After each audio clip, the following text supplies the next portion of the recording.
রোহিঙ্গা ও ফিলিস্তিনে নারী শিশুদের স্বাস্থ্যসেবা নিশ্চিত করার জন্য জাতিসংঘ সহ আন্তর্জাতিক সম্প্রদায়ের সবাইকে এগিয়ে আসার আহ্বান জানিয়েছেন প্রধানমন্ত্রী শেখ হাসিনা।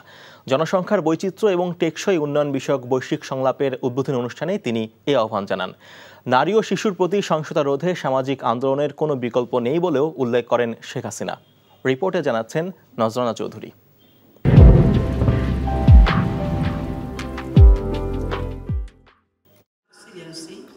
জাতিসংঘের জনসংখ্যা ও উন্নয়ন বিষয়ক আন্তর্জাতিক সম্মেলনের ৩ দশক পূর্তি উপলক্ষে রাজধানীর একটি হোটেলে এক বৈশ্বিক সংলাপের আয়োজন করা হয়।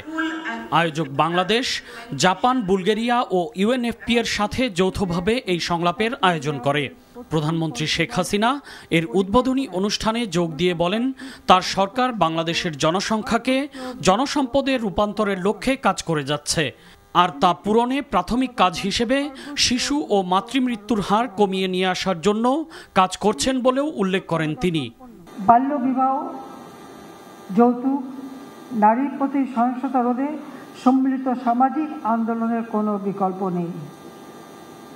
আমাদের মেয়েদের কেবল ভুক্তভোগী হিসেবে না দেখে তাদের পরিবর্তনের মূল চালিকা শক্তি হিসেবে প্রস্তুত করতে হবে। আমরা জাতীয় কৈশোর স্বাস্থ্য বিষয়ক কৌশলপত্র 2017 থেকে 2030 এবং এর বাস্তবায়নের জন্য জাতীয় কর্ম পরিকল্পনা প্রণয়ন করেছি। বাংলাদেশে বর্তমানে শ্রম খাতে নারীর অংশগ্রহণ 42% উপর, যা 2030 সালের মধ্যে 50% উন্নীত হবে বলে জানান প্রধানমন্ত্রী। আর নারীদের এই অংশগ্রহণ টেকসই করতে বিশ্ব সম্প্রদায়কে আর্থিক ও কারিগরি দিক থেকে সহায়তা করা খুবই গুরুত্বপূর্ণ বলেও উল্লেখ করেন তিনি। সুবিধাবঞ্চিত জনগোষ্ঠীর স্বাস্থ্যসেবা নিশ্চিত করা না গেলে এই লক্ষ্য পূরণ দুরূহ হবে বলেও আশঙ্কা প্রকাশ করেন শেখ হাসিনা। বাংলাদেশে আশ্রয় নেওয়া মিয়ানমার থেকে জোরপূর্বক উচ্ছেদকৃত রোহিঙ্গা জনগোষ্ঠী এবং ইসরায়েলের গণহত্যা ও আগ্রাসনের ফলে নিপীড়িত ফিলিস্তিনি জনগণের কথা, বিশেষ করে বিপুল সংখ্যক নারী ও শিশু ফিলিস্তিনে আজ প্রয়োজনীয় চিকিৎসা ও স্বাস্থ্য সেবা থেকে বঞ্চিত। প্রতিনিয়ত জীবন মৃত্যুর সঙ্গে তারা লড়াই করছে। জাতিসংঘ সহ অন্যান্য আন্তর্জাতিক সংস্থা সেখানে সকলের জন্য, বিশেষ করে নারী ও শিশুর জন্য প্রয়োজনীয় স্বাস্থ্য সেবা নিশ্চিত করতে আরও কার্যকর ভূমিকা পালন করবে। আমরা যুদ্ধ চাই না, শান্তি চাই। কাজে এই সমস্ত সংঘাত বন্ধ হোক, সেটাই আমরা কামনা করি। জনসংখ্যা বিষয়ক বৈশ্বিক এই সংলাপে 48টি দেশের প্রতিনিধিরা অংশ নিচ্ছেন। নজরানা চৌধুরী, এনটিভি নিউজ, ঢাকা।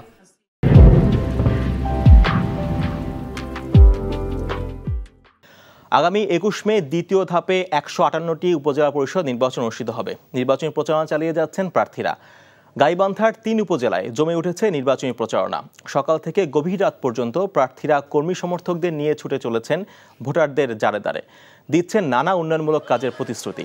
পোস্টারে পোস্টারে ছেয়ে গেছে 3 উপজেলার রাস্তাঘাট ও হাটবাজার।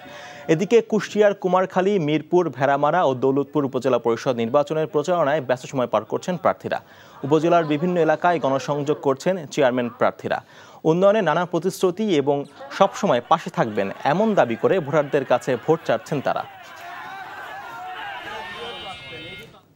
বাংলাদেশ ও যুক্তরাষ্ট্রের মধ্যে সম্পর্ক উন্নয়ন নিয়ে ঢাকা সফররত মার্কিন সহকারী পররাষ্ট্রমন্ত্রী ডোনাল্ড লুর সাথে আলোচনা হয়েছে বলে জানিয়েছেন বন, পরিবেশ ও জলবায়ু পরিবর্তন বিষয়ক মন্ত্রী সাবের হোসেন চৌধুরী। সকালে সচিবালয়ে ডোনাল্ড লুর সাথে বৈঠক শেষে তিনি সাংবাদিকদের এসব কথা জানান। মন্ত্রী আরও জানান, মার্কিন এই কূটনীতিকের সাথে বন, পরিবেশ ও জলবায়ু পরিবর্তন নিয়ে তার দেশের সাথে কাজ করার বিষয়ে কথা হয়েছে। জলবায়ু তহবিল নিয়ে কাজ করা সংস্থাগুলোর কাছ থেকে সহায়তা পাওয়ার বিষয়েও দুজন আলোচনা করেন বলে জানান সাবের হোসেন। এছাড়া আগামী দিনে গ্রিন প্রজেক্ট বাস্তবায়নে 2 দেশ একযোগে কাজ করার জন্য বাংলাদেশের আগ্রহের বিষয়টিও লুর কাছে তুলে ধরা হয়েছে। বৈঠক শেষে ডোনাল্ড লু সাংবাদিকদের বলেন, জলবায়ু পরিবর্তন ও পরিবেশ রক্ষা সংক্রান্ত বিভিন্ন বিষয়ে বাংলাদেশের সাথে যুক্তরাষ্ট্র এক হয়ে কাজ করবে। I had a wonderful discussion with the Honorable Minister. We share a lot of values in wanting to protect the environment We're excited about the cooperation we're doing in the space of climate change, and we're doing much more in the future. Bangladesh এবং আমেরিকার যে সম্পর্ক আছে এটাকে আমরা কিভাবে আগামী দিনে এগিয়ে নিতে পারি এবং সেখানে স্বাভাবিকভাবে যে বিষয়গুলিতে আমাদের অবস্থানগুলো অভিন্ন, যেমন জলবায়ু পরিবর্তন এবং সেটার অভিঘাত মোকাবেলার ক্ষেত্রে বাংলাদেশ এবং আমেরিকা আরও কিভাবে কাজ করতে পারে মূলত আমরা সেটা নিয়ে আলাপ করেছি। 2024-25 অর্থ বছরের বাজেটকে সামনে রেখে প্রতিবারের মতো কাল 15তম বারের মতো অনুষ্ঠিত হবে এনটিভির জনপ্রিয় অনুষ্ঠান কেমন বাজেট চাই। এনটিভি ও ব্যবসায়ীদের শীর্ষ সংগঠন এফবিসিসিআইয়ের যৌথ আয়োজনে বিশেষ এই অনুষ্ঠানটি রাত 8টায় রাজধানীর 5 তারকা হোটেল প্যান প্যাসিফিক সোনারগাঁ থেকে সরাসরি সম্প্রচারিত হবে। অনুষ্ঠানে প্যানেল আলোচক হিসাবে থাকবেন প্রধানমন্ত্রীর অর্থনৈতিক উপদেষ্টা ডক্টর মশিউর রহমান, অর্থ প্রতিমন্ত্রী ওয়াসিকা আয়েশা খান, অর্থনীতিবিদ ডক্টর দেবপ্রিয় ভট্টাচার্য সহ সরকারের একাধিক নীতি নির্ধারক, অর্থনীতিবিদ ও ব্যবসায়ী। আরও জানাচ্ছেন রোকন উদ্দিন। এনটিভি ও ব্যবসায়ীদের শীর্ষ সংগঠন এফবিসিসিআইয়ের যৌথ প্রযোজনায় প্রতি বছরের মতো এবারও অনুষ্ঠিত হতে যাচ্ছে বাজেট নিয়ে সরাসরি অনুষ্ঠান কেমন বাজেট চাই। 1.5 দশক ধরে এনটিভিতে প্রচারিত হচ্ছে বাজেট নিয়ে আলোচিত এই অনুষ্ঠান। সাবেক অর্থমন্ত্রী আবুল মাল আব্দুল মুহিত যেমন সংসদের রেকর্ড সংখ্যকবার বাজেট উপস্থাপন করেছেন, তেমনি এনটিভির এই আয়োজনেও প্রধান আলোচক হিসেবে অংশ নিয়েছিলেন টানা 10 বার। বাজেট নিয়ে বিভিন্ন শ্রেণী পেশার মানুষের প্রত্যাশাগুলোকে সরকারের নীতি নির্ধারকদের কাছে পৌঁছে দিতেই এনটিভি ও এফবিসিসিআইয়ের যৌথ উদ্যোগ কেমন বাজেট চাই। বছরই যেখানে অংশ নিয়ে আসছেন অর্থনীতিবিদ, ব্যবসায়ী, ব্যাংকার, গবেষক সহ বিভিন্ন শ্রেণী পেশার মানুষ। বৃহস্পতিবার রাত 8টায় অনুষ্ঠানটি সরাসরি সম্প্রচার করবে এনটিভি। অনুষ্ঠানে আসন্ন 2024-25 অর্থ বছরের বাজেট সম্পর্কে কথা বলবেন প্রধানমন্ত্রীর অর্থনৈতিক উপদেষ্টা ডক্টর মশিউর রহমান, অর্থ প্রতিমন্ত্রী ওয়াসিকা আয়েশা খান সহ সরকারের একাধিক নীতি নির্ধারক। এছাড়াও এবারের আয়োজনে প্যানেল আলোচক হিসেবে থাকছেন অর্থনীতিবিদ ডক্টর দেবপ্রিয় ভট্টাচার্য, বাংলাদেশ ব্যাংকের সাবেক governor doctor Saleh Uddin Ahmed, BKME এর নির্বাহী সভাপতি মোহাম্মদ হাতেম ও পলিসি রিসার্চ ইনস্টিটিউটের চেয়ারম্যান ডক্টর জায়েদ সাত্তার। অনুষ্ঠানটি সঞ্চালনা করবেন এফবিসিসিআইয়ের সভাপতি মাহবুবুল আলম। বিনিয়োগ, এডিপি বাস্তবায়ন, অর্থনৈতিক প্রবৃদ্ধি, মূল্যস্ফীতি, জ্বালানি ও বিদ্যুৎ, শিল্প, বাণিজ্য, কৃষি সহ বিভিন্ন খাতে বিগত দিনের বাজেটের প্রাপ্তি অপ্রাপ্তির পাশাপাশি আসছে বাজেটের চ্যালেঞ্জগুলো তুলে ধরা হবে এই অনুষ্ঠানে। এবারের কেমন বাজেট চাই অনুষ্ঠানে রাজধানীর সাথে সরাসরি যুক্ত হবে এনটিভির চট্টগ্রাম ও রংপুরের স্টুডিওতে থাকা অতিথিরাও। রোকন উদ্দিন, এনটিভি নিউজ, ঢাকা। খুলনায় পৃথক 2টি হত্যা মামলায় 2 আসামিকে ফাঁসি এবং 50,000 টাকা করে অর্থদণ্ড দিয়েছে আদালত। 2011 সালের 25 আগস্ট খুলনার রূপসায় বেলায়েত হোসেন সড়কের ভাড়া বাসায় আসামি নুরুন নবী তার স্ত্রীকে যৌতুকের দাবিতে শ্বাসরোধে হত্যা করে। পরে নিহতের ভাই সাদ্দাম হোসেন বাদী হয়ে খুলনা থানায় মামলা দায়ের করেন। শুনানি শেষে দুপুরে নারী ও শিশু নির্যাতন দমন ট্রাইব্যুনাল বিচারক আব্দুস সালাম খান এই মামলার রায় দেন। অপরদিকে যশোর অভয়নগর থানা এলাকায় নুরুজ্জামানকে শ্বাসরোধ করে হত্যা মামলায় আসামি আব্দুর রাজ্জাক পাটোয়ারিকে ফাঁসির আদেশ দেয়া হয়। দুপুরে খুলনা বিভাগীয় দ্রুত বিচার ট্রাইব্যুনালের বিচারক মোহাম্মদ মতিউর রহমান এই আদেশ দেন। বগুড়া থেকে অপহৃত স্কুল ছাত্রীকে নাটোর থেকে উদ্ধার করেছে র্যাব। গ্রেফতার করা হয়েছে প্রধান আসামি সোহানকে। র্যাব জানায় নাটোর সদরের দীঘাপতিয়া এলাকার ভেকু চালক সোহান পুকুর সংস্কারের জন্য বগুড়ার কাহালো উপজেলার বিবির পুকুর এলাকায় যায়। পুকুর খননকালে পুকুর মালিকের ভাতিজি স্থানীয় স্কুলের 8ম শ্রেণীর ছাত্রীকে প্রেমের প্রস্তাব দেয় সোহান। প্রত্যাখ্যাত হয়ে গত 9 মে স্কুল যাওয়ার পথে ওই ছাত্রীকে জোরপূর্বক সিএনজি চালিত অটোরিকশায় তুলে নাটোরে নিয়ে যায়। এ ঘটনায় মামলা হলে নাটোর র্যাব সদস্যরা গতরাতে সদর উপজেলা গোবিন্দপুর থেকে সোহানকে গ্রেফতার করে এবং অপহৃত ছাত্রীকে উদ্ধার করে। হেলমেট ছাড়া মফস্বলে মোটরসাইকেলে কোনো জ্বালানি দেয়া হবে না, এমন সিদ্ধান্ত আজ থেকে বাস্তবায়িত হবে বলে জানান সড়ক যোগাযোগ ও সেতু মন্ত্রী ওবায়দুল কাদের। বনানীতে বিআরটিএ সদর দপ্তরের সড়ক উপদেষ্টা পরিষদের সভায় তিনি এ কথা বলেন। 3 চাকার গাড়িগুলো এগুলোর জন্য ম্যাক্সিমাম দুর্ঘটনা ঘটছে, আর এখন দুর্ঘটনা কম হলেও ক্যাজুয়ালিটি বেশি হচ্ছে। 22টি মহাসড়কে, জাতীয় মহাসড়কে নিষিদ্ধ করেছে। এইটা যেগুলো করেছেন এগুলো কার্যকর করে। ভারতের 2 প্রতিষ্ঠানের 200 ধরনের মশলায় ক্ষতিকর জীবাণু রয়েছে বলে সতর্ক করেছে যুক্তরাষ্ট্র। এর আগে 400 ধরনের ভারতীয় মশলা, তেল ও বাদাম নিয়ে উদ্বেগ জানিয়েছিল ইউরোপীয় ইউনিয়ন। যুক্তরাষ্ট্রের food and drug administration FDA বলছে তাদের নিয়ন্ত্রক সংস্থা জানিয়েছে MDH এবং এভারেস্ট কোম্পানির 200 ধরনের মশলা যুক্তরাষ্ট্রসহ 180টি দেশে রপ্তানি করে। তবে যুক্তরাষ্ট্র ভারতীয় ওইসব মশলায় বিষাক্ত কীটনাশক এবং ক্ষতিকর ব্যাকটেরিয়ার উপস্থিতি প্রমাণ পেয়েছে। এতে ভারতীয় মশলা রপ্তানি 2021 সাল থেকে প্রায় 15% কমে গেছে। জনস্বাস্থ্যের জন্য নিরাপদ নয় এই ঘোষণায় ভারতীয় MDH কোম্পানির মশলার শিপমেন্টও বাতিল করেছে যুক্তরাষ্ট্র। এর আগে সিঙ্গাপুর, হংকং ও ইউরোপীয় ইউনিয়ন ভারতীয় মশলায় ক্যান্সার সৃষ্টিকারী বিষাক্ত কীটনাশক ইথিলিন অক্সাইড রয়েছে ঘোষণা দিয়ে রপ্তানি আদেশ বাতিল করে। BBC বলছে মালদ্বীপ, বাংলাদেশ এবং অস্ট্রেলিয়ার কর্তৃপক্ষ ভারতীয় মশলা বিষক্রিয়ার তদন্ত শুরু করেছে।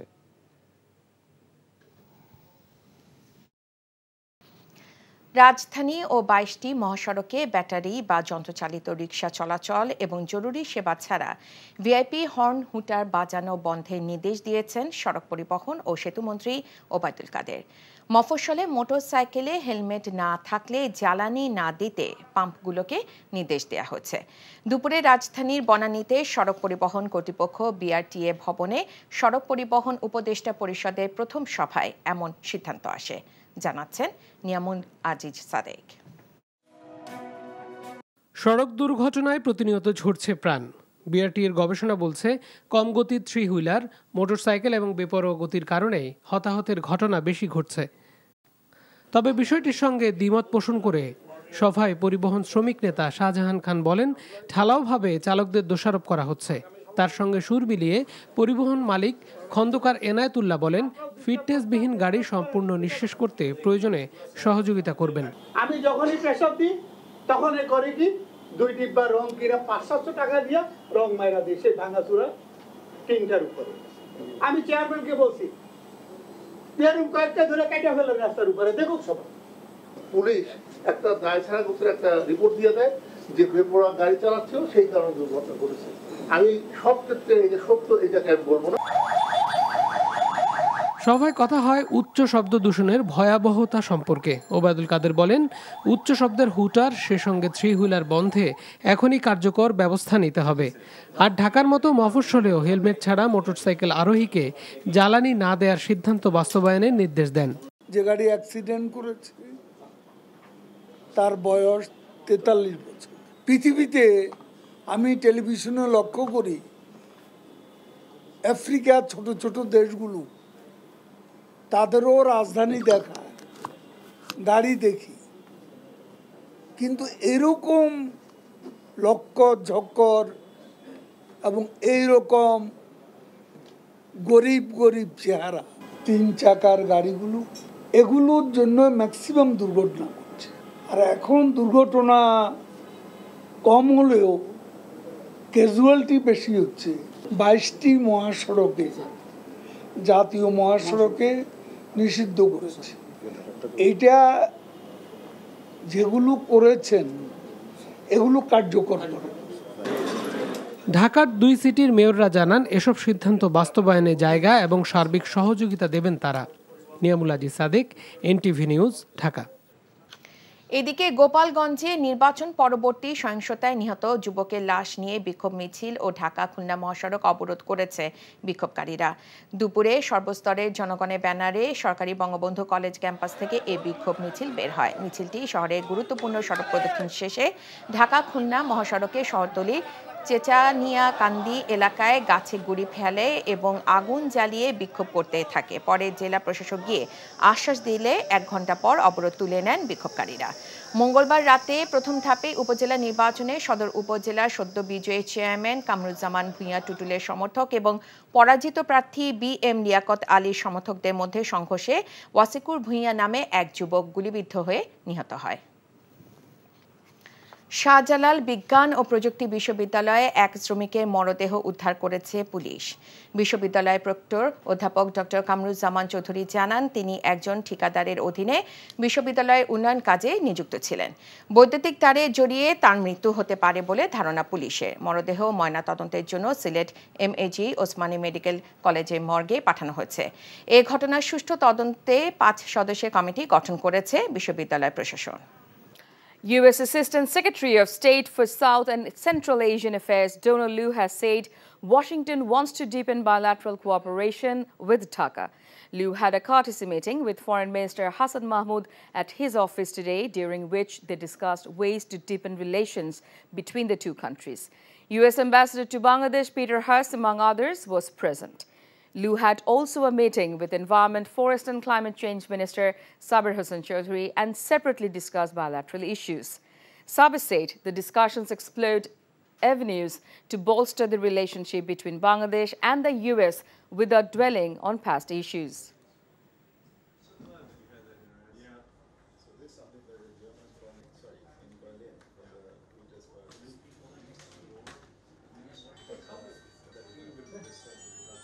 Worked very hard to promote free, fair, and nonviolent elections here. And it caused some tensions. This is common in our relationship. We want to look forward and not look back. We want to find ways to strengthen our relationship. And so I spoke to the minister today about working on the hard things in our relationship to promote accountability of officials who may have committed acts of corruption.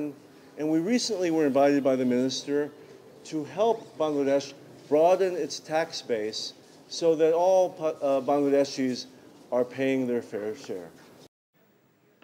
Prime Minister Sheikh Hasina today stressed the need for effective population management, which is considered a key determinant for sustainable development. The Premier made the remarks while addressing the inaugural session of the 2-day event on global dialogue on demographic diversity and sustainable development at a Dhaka hotel today. Bangladesh, Bulgaria and Japan, together with UNFPA, are hosting the event that creates a platform to discuss the challenges and explore the opportunities of the world's shifting demographics. She also spoke about the forcibly displaced Rohingya people from Myanmar who have taken shelter in Bangladesh and the Palestinians suffering from Israeli aggression and occupation. জনসংখ্যা সুষ্ঠু ব্যবস্থাপনার উপর সর্বোচ্চ গুরুত্ব আরোপ করা হয়। তিনি একটি উচ্চ ক্ষমতা বাল্য বিবাহ, যৌতুক, নারীর প্রতি সহিংসতা রোধে সম্মিলিত সামাজিক আন্দোলনের কোনো বিকল্প নেই।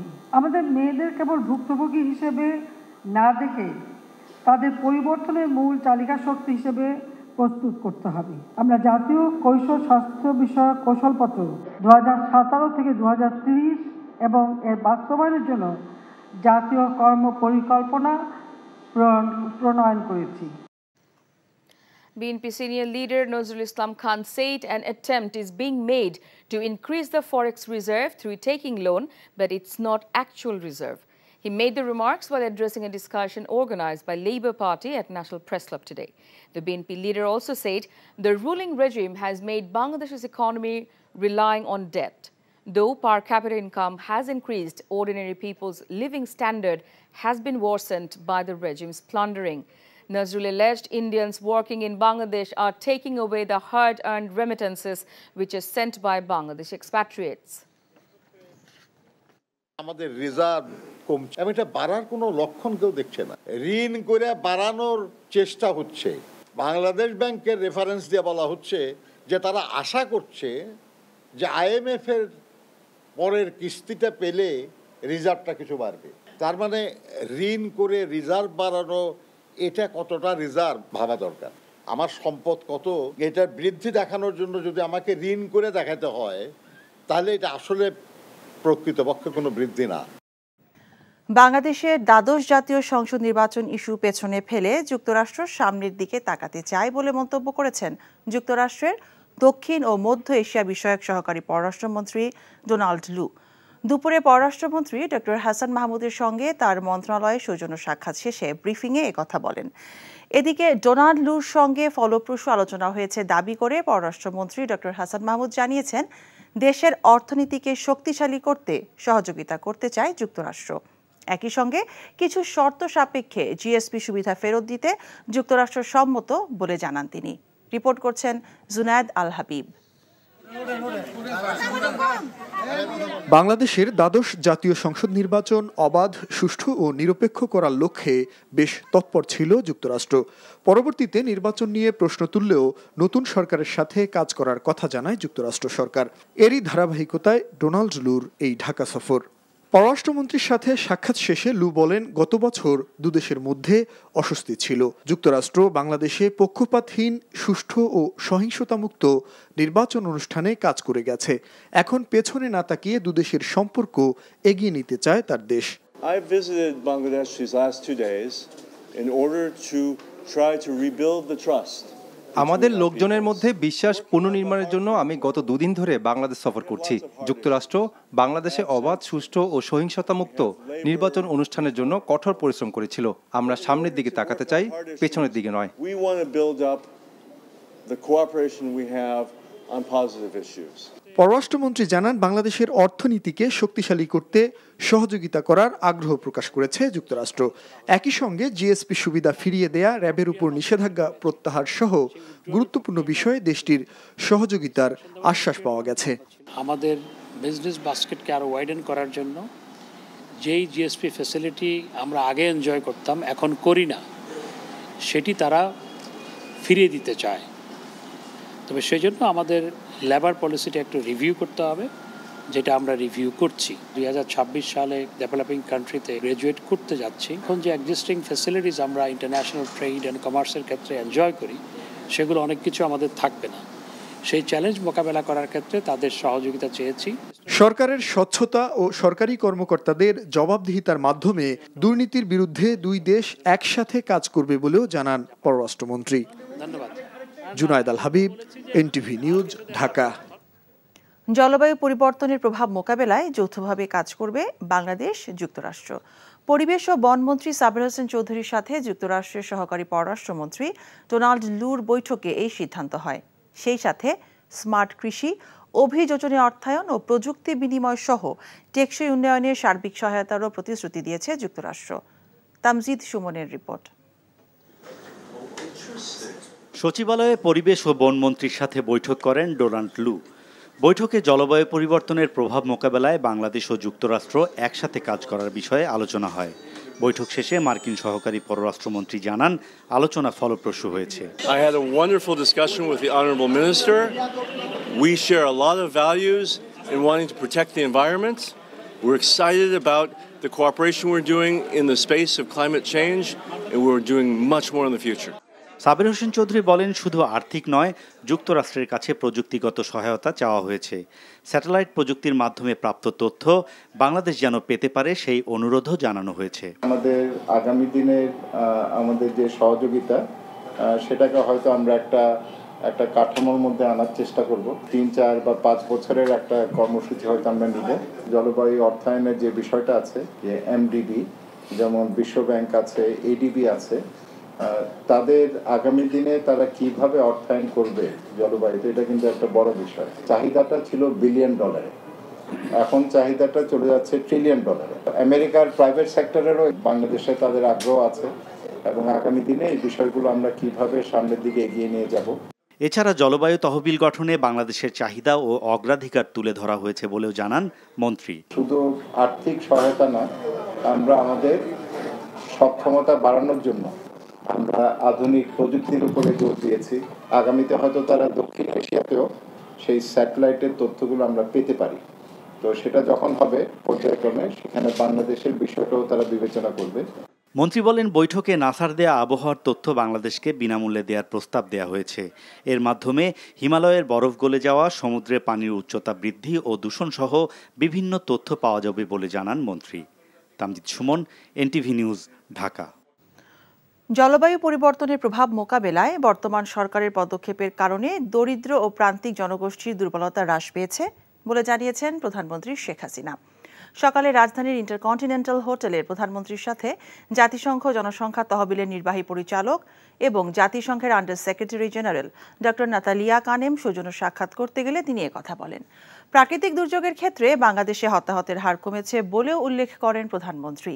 বৈঠকে শিশু ও মাতৃমৃত্যুর হার, প্রজনন স্বাস্থ্য, বাল্যবিবাহ ও বালিকা শিক্ষা সহ বিভিন্ন বিষয়ে আলোচনা হয়। এ সময় ইউএনএফপি এর নির্বাহী পরিচালক বলেন, বাংলাদেশ শিশু ও মাতৃমৃত্যুর হার কমাতে চমৎকার পারফরমেন্স করেছে। ঋণ করে বৈদেশিক মুদ্রা রিজার্ভ বাড়ানোর চেষ্টা হচ্ছে, কিন্তু তা প্রকৃত রিজার্ভ নয় বলে মন্তব্য করেছেন বিএনপির স্থায়ী কমিটির সদস্য নজরুল ইসলাম খান। জাতীয় প্রেস ক্লাবে লেবার পার্টি আয়োজিত এক আলোচনা সভায় তিনি বলেন, দেশের অর্থনীতিকে ঋণ নির্ভর করে তুলছে সরকার। তিনি বলেন, মাথাপিছু আয় বাড়লেও সাধারণ মানুষের জীবনযাত্রার মান বাড়ছে না। প্রবাসীরা যে পরিমাণ টাকা পাঠায়, ভারতীয় কর্মজীবীরা বাংলাদেশ থেকে তা নিয়ে যাচ্ছে অভিযোগ করে নজরুল ইসলাম খান বলেন, তা ঠেকানোর কোনো আগ্রহ নেই সরকারের। জনসমর্থন নিয়ে ক্ষমতায় আছে আওয়ামী লীগ, এমন দাবি অসার মন্তব্য করে তিনি বলেন, এজন্যই ক্ষমতা হারানোর ভয়ে থাকে ক্ষমতাসীনরা। আমাদের রিজার্ভ কমছে এবং এটা বাড়ার কোনো লক্ষণ কেউ দেখছে না। ঋণ করে বাড়ানোর চেষ্টা হচ্ছে। বাংলাদেশ ব্যাংকের রেফারেন্স দিয়ে বলা হচ্ছে যে তারা আশা করছে যে আইএমএফ এর পরের কিস্তিটা পেলে রিজার্ভটা কিছু বাড়বে। তার মানে ঋণ করে রিজার্ভ বাড়ানো, এটা কতটা রিজার্ভ ভাবা দরকার। আমার সম্পদ কত, এটার বৃদ্ধি দেখানোর জন্য যদি আমাকে ঋণ করে দেখাতে হয়, তাহলে এটা আসলে প্রকৃতপক্ষে কোনো বৃদ্ধি না। মৃত্যুদণ্ডাদেশ চূড়ান্ত না হওয়া পর্যন্ত আসামিকে কন্ডেম সেলে বন্দী রাখা যাবে না। হাইকোর্টের এমন রায় আগামী 25শে অগস্ট পর্যন্ত স্থগিত করেছে চেম্বার বিচারপতি এম ইনায়েতুর রহিম। সোমবার হাইকোর্টের একটি দ্বৈত বেঞ্চ মৃত্যুদণ্ডাদেশ চূড়ান্ত না হওয়া পর্যন্ত আসামিকে কন্ডেম সেলে বন্দী রাখা যাবে না বলে রায় দেয়। সেই রায়ের বিরুদ্ধে রাষ্ট্রপক্ষের করা আবেদনের প্রেক্ষিতে আজ তা স্থগিত করা হয়। হাইকোর্টের রায়ে জেল কোডের 980 বিধিকে অসাংবিধানিকও ঘোষণা করা হয়েছিল। এছাড়া বর্তমানে মৃত্যুদণ্ড চূড়ান্ত হওয়ার আগে যেসব আসামি কন্ডেম সেলে আছেন, তাদেরকে 2 বছরের মধ্যে সাধারণ সেলে নেয়ার কথাও রায়ে বলা হয়েছিল। চেম্বার আদালতে রায় স্থগিত হওয়ার পর অ্যাটর্নি জেনারেল বলেন, মানবতা বিরোধী অপরাধের দায়ে যেসব জামাত নেতা কন্ডেম সেলে আছেন, তাদের সুবিধা দেওয়ার জন্য রিট আবেদনটি করা হয়ে থাকতে পারে। কতগুলো যুদ্ধ অপরাধীদের মামলাও আছে, তাদেরও কিন্তু মৃত্যুদণ্ডাদেশ হয়েছে। সেই মৃত্যুদণ্ডাদেশের যে বিষয়, যে যারা যেটি দলের ছিলেন ওনারা, সেই দলের উনি কিন্তু সমর্থক। এই কারণে আমাদের মনে হয় যে ওনাদের দলের হয়তো ওই যে যারা মৃত্যুদণ্ডাদেশ পেয়েছেন তাদেরকে বেনিফিট দেওয়ার উদ্দেশ্যে হয়তো ওদেরকে দিয়ে হয়তো উনি মামলা করাতে পারেন। আমরা এটা না, কিন্তু ওইটা আমাদের ধারণা, এবং আমরা আদালতে বলছি যে এটা উদ্দেশ্য থাকতে পারে ওনার। উপজেলা নির্বাচনে প্রকাশ্যে ভোট দেয়ায় নির্বাচন কমিশনে এসে দুঃখ প্রকাশ করেছেন বরিশাল 6 আসনের সংসদ সদস্য আব্দুল হাফিজ মল্লিক। একই দিনে নির্বাচনী আচরণবিধি লঙ্ঘনের দায়ে গাজীপুরের শ্রীপুর উপজেলার চেয়ারম্যান প্রার্থী মোহাম্মদ জামিল হাসানের প্রার্থিতা বাতিল করেছে নির্বাচন কমিশন। তিনি প্রাথমিক ও গণশিক্ষা প্রতিমন্ত্রী রুমানা আলীর ভাই। রিপোর্ট করছেন কায়কোবাদ মাহমুদ। গত 8 মে প্রথম দফা উপজেলা নির্বাচনের ভোটে সংসদ সদস্য আব্দুল হাফিজ মল্লিক প্রকাশ্যে ভোট দেন। সেই ভিডিও ভাইরাল হয় সামাজিক মাধ্যমে। নির্বাচন কমিশনে এই সংক্রান্ত শুনানিতে উপস্থিত হয়ে দুঃখ প্রকাশ করেন তিনি। উনি ভুল স্বীকার করেছেন, লজ্জিত হয়েছেন এবং নিঃশর্ত ক্ষমা প্রার্থনা করেছেন এবং ভবিষ্যতে এই ধরনের কাজ করবেন না বলে অঙ্গীকার করেছেন। সকল বিষয়টা কমিশন তার ক্ষমা চাওয়া বিষয়টা আমলে নিয়ে তাকে অভিযোগের দায় হইতে অব্যাহতি দিয়েছে। একই দিনে আচরণবিধি ভঙ্গ করায় গাজীপুর জেলার শ্রীপুর উপজেলার চেয়ারম্যান প্রার্থী মোহাম্মদ জামিল হাসানের প্রার্থিতা বাতিল করে কমিশন। প্রার্থীর উপস্থিতিতে শুনানি শেষে নির্বাচন কমিশন এই সিদ্ধান্ত দেয়। তার বিরুদ্ধে উত্থাপিত অভিযোগ কমিশন দেখেছে, তার বক্তব্য শুনেছেন, সকল বিষয় বিবেচনা করে তার প্রার্থিতা বাতিল করা হয়েছে। উনি অভ্যাসগতভাবে অপরাধ করেছে, ধারাবাহিকভাবে 3টা অপরাধ করেছে। ওনাকে নির্বাচনী আচরণবিধি লঙ্ঘন করেছে, ম্যাজিস্ট্রেটের কাজে ভঙ্গ করেছে। গাজীপুর জেলা আওয়ামী লীগের যুগ্ম সাধারণ সম্পাদক জামিল হাসান দুর্জয় সাবেক প্রতিমন্ত্রী অ্যাডভোকেট রহমত আলীর ছেলে। তার ছোট বোন রুমানা আলী বর্তমান প্রাথমিক ও গণশিক্ষা প্রতিমন্ত্রী। Kaikobad Mahmud, NTV news, Dhaka. সরকারিভাবে আমদানি করা 581 কোটি টাকার সার আত্মসাতের অভিযোগে দুদকের মামলায় সাবেক সংসদ সদস্য কামরুল আশরাফ খান সহ 5 জনকে কারাগারে পাঠানোর আদেশ দিয়েছেন আদালত। ঢাকা মহানগরের জ্যেষ্ঠ বিশেষ জজ মোহাম্মদ শামস জগলুল হোসেন আজ এই আদেশ দেন। কারাগারে পাঠানো অপর 4 আসামি হলেন কামরুলের মালিকানাধীন প্রতিষ্ঠান পটন ট্রেডার্সের মহাব্যবস্থাপক শাহাদাত হোসেন, নাজমুল আলম, উত্তরবঙ্গ প্রতিনিধি মোহাম্মদ সোহরাব হোসেন এবং খুলনার প্রতিনিধি মোহাম্মদ আতাউর রহমান। মামলায় কামরুল সহ 5 জন গত বছরের 6 ডিসেম্বর আদালত থেকে জামিন পান। এরপর 3 দফা তাদের জামিনের মেয়াদ বাড়ায় আদালত। আজও তারা আদালতে হাজির হয়ে জামিনের মেয়াদ বাড়ানোর আবেদন করেন। আবেদন নাকচ করে কারাগারে পাঠানোর আদেশ দেন আদালত। অতিরিক্ত প্রত্যাশা নয়, বিশ্ব টি-20তে গ্রুপ পর্বের বৈতরণী পার হওয়াকেই প্রধান লক্ষ্য মানছেন বাংলাদেশ দলের অধিনায়ক নাজমুল হোসেন শান্ত ও হেড কোচ চন্দিকা হাথুরুসিংহে। সহ অধিনায়ক তাসকিনের খেলা নিয়ে সংশয় থাকলেও তাকে প্রথম ম্যাচ থেকেই পাওয়া যাবে বলে আশাবাদী শান্ত। বিশ্ব টি-20তে অংশ নিতে আজ রাতেই দেশ ছাড়বে বাংলাদেশ দল। নিলয় মজুমদারের রিপোর্ট। বিশ্বকাপ খেলতে যুক্তরাষ্ট্রে পৌঁছানোর আগে বুধবার সকালে দেশের মাটিতে শেষবারের মতো অনুশীলন করলেন শান্ত লিটনরা। ব্যাটিং বোলিং নয়, এদিন রিয়াদরা বাড়তি সময় কাটালেন ফিল্ডিং অনুশীলন করে। অনুশীলন শেষে খেলোয়াড় ও টিম ম্যানেজমেন্টের সদস্যরা অংশগ্রহণ করেছেন আনুষ্ঠানিক ফটো সেশনে, যেখানে উপস্থিত ছিলেন বিসিবি সভাপতি নাজমুল হাসান পাপন। সকল আনুষ্ঠানিকতার শেষে গণমাধ্যমের মুখোমুখি হন বাংলাদেশ দলের অধিনায়ক ও হেড কোচ। হাথুরুসিংহে জানান, বিশ্বকাপ প্রস্তুতি নিয়ে টিম ম্যানেজমেন্ট সন্তুষ্ট। সুপার 8 খেলাকেই প্রধান লক্ষ্য মনে করছেন লাল সবুজরা। প্রস্তুতি বেশ ভালো। জিম্বাবুয়ের বিপক্ষে কঠিন কিছু পরিস্থিতির মোকাবেলা করতে হয়েছে। 2-1 ব্যক্তিগত পারফরমেন্স ছাড়া সব মিলিয়ে প্রস্তুতি ভালোই। টপ অর্ডারের ফর্ম এবং তাসকিনের চোট নিয়ে কিছুটা দুশ্চিন্তা আছে। দল হিসেবে সুপার 8-এ খেলাটাই প্রথম লক্ষ্য। কোচের বক্তব্যের ছাপ ছিল অধিনায়কের কণ্ঠেও। তাসকিনকে প্রথম ম্যাচ থেকে পাওয়া যাবে বলে আশাবাদ জানিয়েছেন এই ব্যাটার। এছাড়াও ওয়েস্ট ইন্ডিজের স্পিন বান্ধব কন্ডিশন বাংলাদেশকে সাহায্য করবে বলে মনে করেন শান্ত। প্রথম দিন থেকে 200 টার্গেটে ব্যাটিং করতে যাব না। আমাদের যে স্ট্রেংথ আছে ওটার উপরে আমরা ফোকাস করে যত বেশি আমরা রান করতে পারি এবং বোলারদের দায়িত্ব থাকবে ওটা কীভাবে আমরা ডিফেন্ড করছি। আমরা যে গ্রুপে আছি তুলনামূলকভাবে খুব একটা যে দুর্বল গ্রুপ সেটা বলবো না। টি-20তে এটা আমি বিশ্বাস করি কোনো ছোট দল বড় দল নেই। তো এই পার্টিকুলার ডেতে যদি আমরা ভালো ক্রিকেট খেলতে পারি তাহলে অবশ্যই যে কোনো দলকে হারানো সম্ভব। টি-20তে বড় দল ও ছোট দলের পার্থক্য কমে আসায় আসন্ন বিশ্ব টি-20তে যে কোনো দলকে হারানো অসম্ভব ভাবছেন না শান্ত ও হাথুরুসিংহে। নীলা মজুমদার, এনটিভি নিউজ, ঢাকা। জয় পরাজয় নয়, আসন্ন বিশ্ব টি-20তে শান্ত লিটনদের কাছ থেকে ভালো ক্রিকেটের প্রদর্শনী দেখতে চান বিসিবি সভাপতি নাজমুল হাসান পাপন। দলের সবাই ভালো খেললে বাংলাদেশের পক্ষে যে কোনো দলকে হারানো সম্ভব বলে মনে করেন তিনি। তরুণ ক্রিকেটারদের সঙ্গে সাকিব রিয়াদদের অভিজ্ঞতা এই দলের বাড়তি মাত্রা যোগ করবে বলে জানিয়েছেন পাপন। গত বিশ্বকাপ ছাড়া প্রত্যেকটা ওয়ার্ল্ড কাপে আমরা মোটামুটি ভালো খেলেছি, গত ওডিআই বিশ্বকাপটা ছাড়া। কিন্তু গতবারে লাস্ট ওডিআই বিশ্বকাপটা আসলেই খুব খারাপ খেলেছে, এটা তো অস্বীকার করার কোনো পথ নাই এবং এটা কেউ পছন্দ করবে না। ওরা যাতে খারাপ না খেলে ভালোটা খেলে, প্রত্যাশা কম হওয়ার কোনো সুযোগই নাই। আমি যে জিনিসটা বলছি ওরা যেন ভালো খেলে। আমি হারা জিতা নিয়ে মাথা ঘামাই না, দেশের মানুষও মাথা ঘামায় না। ওরা যদি ভালো খেলে ক্রিকেট সবাই খুশি। বিশ্ব টি-20-র জন্য বাংলাদেশ দলকে শুভ কামনা জানিয়েছেন যুক্তরাষ্ট্রের সফররত সহকারী পররাষ্ট্রমন্ত্রী ডোনাল্ড লু। বিকেলে বাংলাদেশ নারী ক্রিকেট দলের সঙ্গে প্রীতি ম্যাচে অংশ নিতে গিয়ে তিনি জানান, সম্ভাবনা আছে নাজমুল শান্তদের ভালো করার। ছেলেদের এই আসরের সেরা পারফরমেন্স চান সাবেক অধিনায়ক হাবিবুল বাশার সুমন ও জাতীয় নারী দলের অধিনায়ক নিগার সুলতানা জ্যোতি। কুশল ইয়াসিরের রিপোর্ট। খেলাটা প্রীতি ম্যাচের বসুন্ধরা ক্রিকেট মাঠে সফররত যুক্তরাষ্ট্রের দক্ষিণ ও মধ্য এশিয়া বিষয়ক সহকারী পররাষ্ট্রমন্ত্রী ডোনাল্ড লু ও ঢাকায় নিযুক্ত রাষ্ট্রদূত পিটার হাস ভালোই সময় কাটিয়েছেন। সাকিব আল হাসানেরও এই প্রীতি ম্যাচে উপস্থিত থাকার কথা থাকলেও তিনি ছিলেন না। তবে তাতে করে বাংলাদেশ দলের প্রতি শুভাশিসের কমতি নেই ডোনাল্ড লুর। Bangladesh is cricket crazy and we love বাংলাদেশের মানুষের ক্রিকেট প্রেম অনেক বেশি। বিশ্বকাপের আয়োজক হিসেবে বাংলাদেশের প্রতি রইল শুভকামনা। বিশ্ব টি-20 আসরে তানজিদ ও হৃদয়ের প্রতি বাড়তি নজর থাকবে নারী দলের অধিনায়কের। সাবেক অধিনায়ক হাবিবুল বাশার সুমন জানিয়েছেন, মাঠে সেরাটা দিতে পারলে ভালো কিছু সম্ভব। আমরা যতই বলি দল নিয়ে কথা হবে, যতই বলি যদি পারফরমেন্স খারাপ হয় সেদিনে কথা হবে, সমালোচনা হবে, খুব স্বাভাবিক।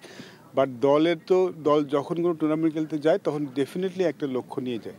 আমার দুটো প্লেয়ারকে অনেক বেশি পছন্দ, আমি বলবো তাদের ব্যাটিংটা অনেক পছন্দ, সেটা তানজিদ তামিম, আপনারা নিজেরাও জানেন ও খুব ভালো ব্যাটিং করে ইয়াং প্লেয়ার হিসেবে, এবং তাহিদ হৃদয়।